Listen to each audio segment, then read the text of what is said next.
don't know the last time I saw a woman in the military and pop culture. And like you said, when you're watching the news, the only time we hear about women in the military are when there's an individual woman that has done something incredible. And so you hear about the first female general or the first female ranger or, you know, what have you.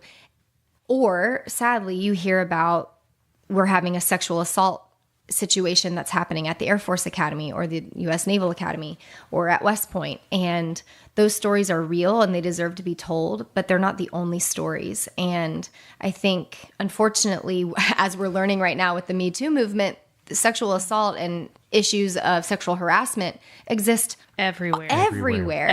And 1 in 4 women are survivors. And so this isn't just something that is an issue at service academies. It's an issue all over the place. And so I think that women in the military deserve a better PR team, which I agree. And I'm hopeful that this book, even with the small pocket of people that will get a chance to read it, you know, I hope that it will continue to show women that are there, that were the women that I knew, which they were a lot like me, and they gave me permission to be strong and kind of be fully who I wanted to be without having to feel like I had to diminish myself.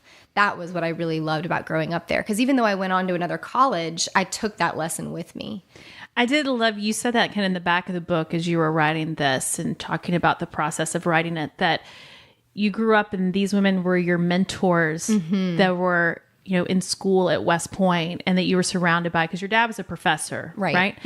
And having them be your mentors and friends and learning from them, and that you had these role models of strong, confident women who were just very real and wanting to be like them. I just loved when I read that. I was like, that's so relatable to me and just the women that have surrounded me in my life. Right. And you don't have to have women at West Point to be those kinds of role models to you. But I mean, my mom was one of those role models to me. Yeah. She was a stay-at-home mom, but she also is a badass. And she just like, you know, does amazing things. And I don't know about, whenever my mom comes to town, she has like a list of 16 things we should get done while she's here, you know, on my house and in the yard and whatever. And I'm like, golly, you are, you know, full of energy. But I think it's such a gift to be around men and women. You know, the men at cadets at West Point were my mentors too, and showed me what it looked like to be a gentleman. And